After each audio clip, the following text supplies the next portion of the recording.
আসসালামু আলাইকুম। আমার চ্যানেলে আপনাদের সকলকে স্বাগত।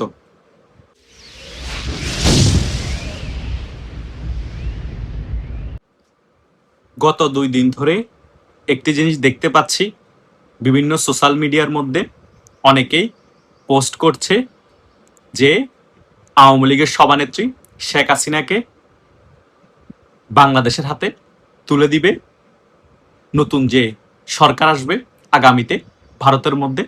তারা তারা উদাহরণ দিচ্ছে, ভারতের মধ্যে এখন ডিপ স্টেটের পাতানো একটি টেকনিক্যাল আন্দোলন চলতেছে। এই আন্দোলনে মোদী সরকারের পতন ঘটবে, কংগ্রেস ক্ষমতায় চলে আসবে খুব শীঘ্রই, এবং কংগ্রেস ক্ষমতায় আসলে শেখ হাসিনার খেল খতম। শেখ হাসিনাকে প্রত্যর্পণ চুক্তি অনুযায়ী বাংলাদেশ সরকার হাতে তুলে দিবে, শেখ হাসিনাকে বাংলাদেশে পাঠিয়ে দিবে। এই সকল বিষয় যখন সকল দিকে তুমুল ঝড় তুলেছে, আলোচনার কেন্দ্রবিন্দু হয়েছে বাংলাদেশের মধ্যে যারা আওয়ামী লীগের বিপক্ষে আছে, তারা খুবই মজা করে পোস্ট করতেছে। এ সকল বিষয় দেখে আমার ইউটিউবের অনেক সাবস্ক্রাইবার আমাকে প্রশ্ন করছে, ভাইয়া ব্যাপারগুলো কতটুকু সত্য? আদৌ কি মোদী সরকারের ভারতে পতন হবে? আর পতন হলে যদি সোনিয়া গান্ধী, রাহুল গান্ধী এরা ক্ষমতায় আসে, কংগ্রেস ক্ষমতায় আসে, তাহলে কি শেখ হাসিনাকে সত্যি সত্যি বর্তমান বিএনপি সরকার হাতে তুলে দিবে?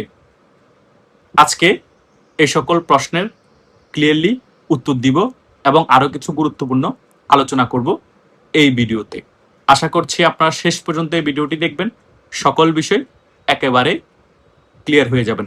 প্রথমত, খুব শীঘ্রই মোদী সরকারের পতন হওয়ার কোনো সম্ভাবনা নেই। যতই ডিপ স্টেট খেলা খেলুক না কেন, কোনো লাভ হবে না। মোদী সরকার টিকে যাবে এবং আগামী নির্বাচন পর্যন্ত মোদী সরকারের পতন হওয়ার বিন্দু মাত্র কোনো সম্ভাবনা নেই। হয়তোবা আগামীতে যে নির্বাচন হবে সেই নির্বাচনে জনগণের ভোটে হেরে গেলে সেটা ভিন্ন বিষয়, কিন্তু এই মধ্যবর্তী অবস্থায় যতই আন্দোলন করুক, যতই কিছু করুক না কেন, মোদী সরকারকে এই সকল আন্দোলনকারীরা ফেলতে পারবে না। আর দ্বিতীয় বিষয় হচ্ছে, এই কংগ্রেস যে রাজনৈতিক দল আছে, উপমহাদেশের সবচেয়ে বড় এবং প্রথম রাজনৈতিক দল ছিল এই কংগ্রেস। এই কংগ্রেসের সাথে 1971 সালে যখন বাংলাদেশ স্বাধীন হয়, তার পরবর্তী সময় থেকে বঙ্গবন্ধুর সাথে যেমন ভালো সম্পর্ক ছিল ইন্দিরা গান্ধীর সাথে, এর পরবর্তী সময়ে শেখ হাসিনা যখন বাংলাদেশে এসে আওয়ামী লীগের হাল ধরে, তখনও কিন্তু এই কংগ্রেসের যত নেতা আছে সকলের সাথে মোটামুটি আওয়ামী লীগের ভালো সম্পর্ক ছিল। 1971 সালের পরবর্তী সময় থেকে এখনো পর্যন্ত কংগ্রেসের সাথে খুবই ভালো সম্পর্ক বাংলাদেশ আওয়ামী লীগের, এবং শেখ হাসিনার সাথেও খুবই ভালো সম্পর্ক। নরেন্দ্র মোদীর যদি পতন হয়েও যায়, তবুও কিন্তু আওয়ামী লীগের সাথে এবং শেখ হাসিনার সাথে যে সম্পর্ক আছে কংগ্রেসের, সে অনুযায়ী শেখ হাসিনা এখন যে অবস্থায় আছে তার থেকে কোনো খারাপ অবস্থায় থাকবে না, বরং আরো ভালো অবস্থায় থাকার সম্ভাবনা বেশি যদি কংগ্রেস কোনোভাবে ক্ষমতায় চলে আসে। তাই যারা লাফালাফি করছেন, নাচানাচি করছেন, কোনো লাভ নাই।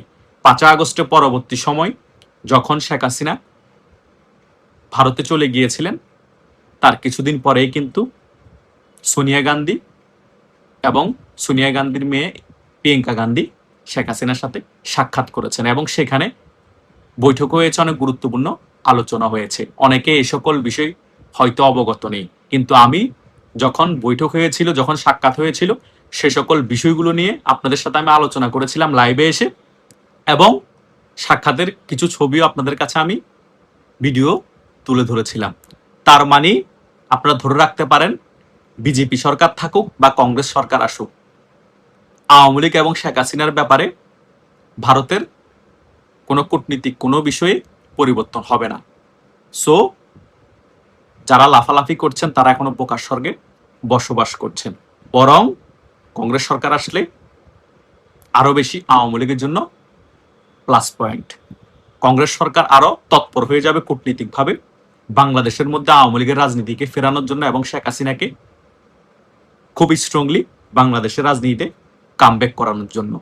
বরং হিতে বিপরীত হয়ে যাবে বিজেপি সরকারের পতন হলে। বাংলাদেশে যে সকল রাজাকারের নাতিপুতিরা আছে এবং বিএনপির শীর্ষ পর্যায়ের নেতারা আছে, তারা উল্টো পালাবে যদি কংগ্রেস সরকার আসে, ভয়ে। কারণ কংগ্রেস সরকার ক্ষমতায় আসার 2-3 মাসের মধ্যে অনেক কিছু সমীকরণ পরিবর্তন করে দিবে বাংলাদেশের রাজনীতির কূটনীতিকভাবে। বিজেপি সরকার একটু আস্তে আস্তে কূটনীতিকভাবে খেলা খেলছে বাংলাদেশের রাজনীতির বিষয় নিয়ে, কিন্তু কংগ্রেস খুব তড়িঘড়ি করেই সেই খেলাগুলো খেলে ফেলবে বাংলাদেশের রাজনীতিতে।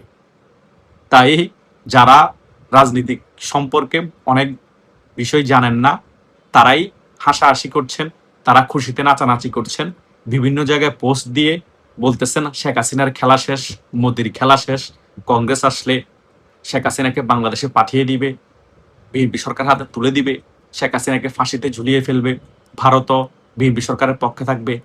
ভাই, যারা এই সকল বিষয়গুলো মাথা নিয়ে রাজনীতি করেন, তাদের জন্য বাংলাদেশের রাজনীতি না, তাদের জন্য রাজনীতিই আসে নাই। তারা রাজনীতির এখনো বুঝেন না। সো রাজনীতি ছেড়ে দিয়ে ব্যবসা বাণিজ্য করেন, না হলে চাকরি করেন, সেটাই আপনার জন্য উপযুক্ত হবে।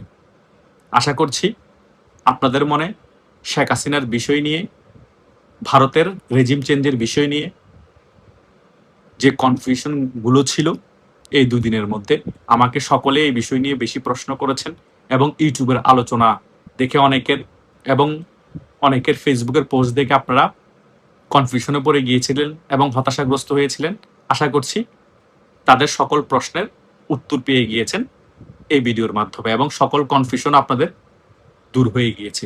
তাই আমি সবসময় আপনাদেরকে একটা কথা বলি, আপনারা কোনো ইউটিউবে ভিডিও দেখলে এবং ফেসবুকে কোনো ধরনের পোস্ট দেখলে হতাশাগ্রস্ত হবেন না। আমাকে আপনারা প্রশ্ন করবেন, আমি চেষ্টা করব আপনাদের হতাশাগ্রস্ত যে কারণে হয়েছেন এবং যে সকল বিষয় নিয়ে আপনাদের মনে প্রশ্ন আছে এবং কনফিউশনে আছেন, সে সকল প্রশ্নের উত্তর দিতে ভিডিওর মাধ্যমে, এবং সকল কনফিউশন আমি আমার ভিডিওর মাধ্যমে আপনাদের দূর করে দিব। তাই এই ভিডিওটি যারা আমার প্রথম থেকে শেষ পর্যন্ত দেখেছেন, তারা সকল প্রশ্নের উত্তর এই ভিডিওর মাধ্যমে পেয়ে গিয়েছেন এবং সকল কনফিউশন আপনাদের দূর হয়ে গিয়েছে। সো হতাশাগ্রস্ত থেকে বাহির হয়ে আসুন। কংগ্রেস সরকার আসলে আওয়ামী লীগের জন্য আরো বেশি প্লাস পয়েন্ট এবং আওয়ামী লীগ বাংলাদেশের রাজনীতিতে তখন আরো তাড়াতাড়ি কামব্যাক করতে পারবে। কংগ্রেস আরো অ্যাক্টিভলি ভাবে বাংলাদেশ আওয়ামী লীগ যাতে বাংলাদেশ রাজনীতি ফিরে আসে সেই ব্যাপারে আরো বেশি সাপোর্ট দিবে। সো যারা এখন খুশিতে আছে তারা উল্টা তখন হতাশাগ্রস্ত হয়ে যাবে, তখন আপনারা যারা আওয়ামী লীগের নেতা কর্মীরা আছেন তারা উজ্জীবিত হয়ে যাবেন। সো কোনো বিষয় নিয়ে টেনশন করার কিছু নাই, সব সময় উৎফুল্ল থাকেন, উজ্জীবিত থাকেন। আপনাদের যারা বন্ধু বান্ধব আছে এবং নেতা কর্মীরা আছে তাদের সাথে যোগাযোগ করে নিজেরা সংগঠিত হন এবং শক্তি সঞ্চয় করেন। এটাই বাংলাদেশ আওয়ামী লীগের রাজনীতির জন্য মঙ্গলজনক হবে। আশা করছি আমি এই ভিডিওর মাধ্যমে আপনাদেরকে সকল বিষয় ক্লিয়ার করতে সক্ষম হয়েছি। তারপরও যদি এখনো মনে কোনো প্রশ্ন থাকে, ভিডিওর কমেন্ট বক্স আছে, সেখানে আপনারা কমেন্ট করতে পারেন, বা আমার সাথে যাদের হোয়াটসঅ্যাপ এবং মেসেঞ্জারে যোগাযোগ আছে সেখানেও যে কোনো প্রশ্ন আপনারা করতে পারেন। ধন্যবাদ সকলকে।